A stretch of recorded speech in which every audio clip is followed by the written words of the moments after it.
Next question I have here is, has history been too hard on Richard Nixon? And before I get your answer on that, I kind of feel like it has. Because in my opinion, every time anyone thinks of Richard Nixon, what do they think of? Watergate, right? It's like if you look at Nixon's presidency leading up to Watergate, he did some great things. I will say, like, did I love what he did in Cambodia, trying to, kind of figure out the Vietnam debacle? No, I don't. But at the same time, I try to give Nixon a little bit of leeway there because he inherited Vietnam. This wasn't his, quagmire to start. He kind of inherited it and was trying to figure it out. So sometimes I like to give them a little bit of leeway there because I don't know what's going through their mind. I mean, how would you handle that situation walking into it? And then two, but like you said, kind of strategic arms limitation treaty with Soviet Union, the opening to China. I mean, Nixon was a very people used to call him a closeted liberal in a lot of ways in domestic policy too. I mean, he was the first president to try to introduce universal basic income.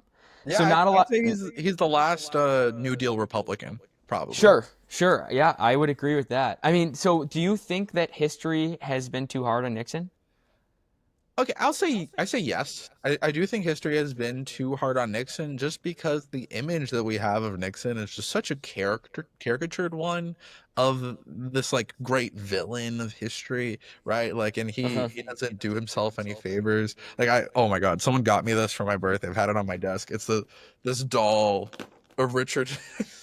Oh, I love Probably that. I gotta get one.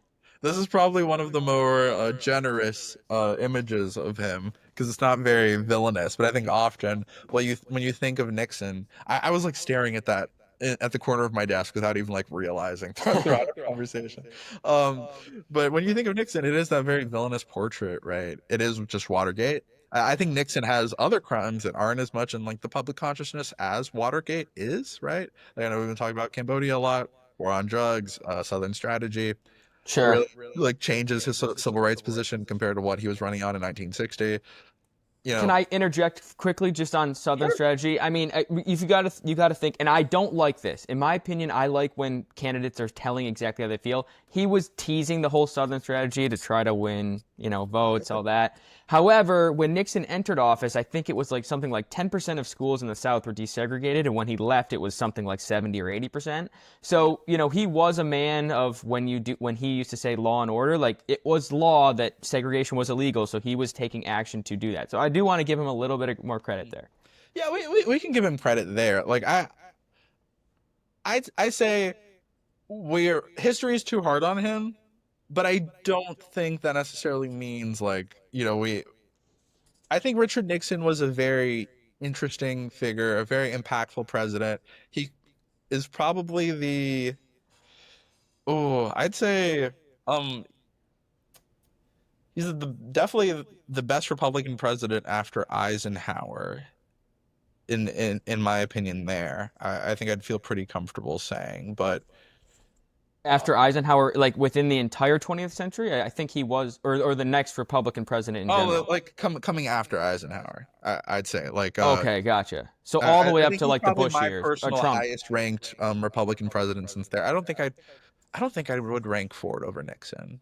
Well, Nixon also high highs, low lows, right? It's Yeah. the same thing And as it's hard to rank Ford because he was dealing with that Watergate Mm, situation essentially his entire presidency. He really didn't get a lot of time to do anything. mhm. It's kind of Yeah. hard to compare that.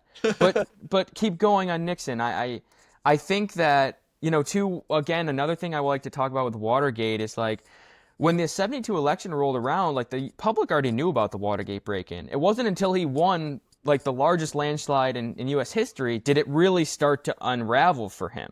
Mhm. So I think it was Nixon's paranoia, Mhm. maybe, that really drove him into having him look like this really evil figure, when in reality he was quite a successful politician and president up until that point. Yeah. That's so funny when you think about Nixon being just like this very personally awkward guy, right? Like I don't think a Yeah. Richard Nixon could succeed in politics today.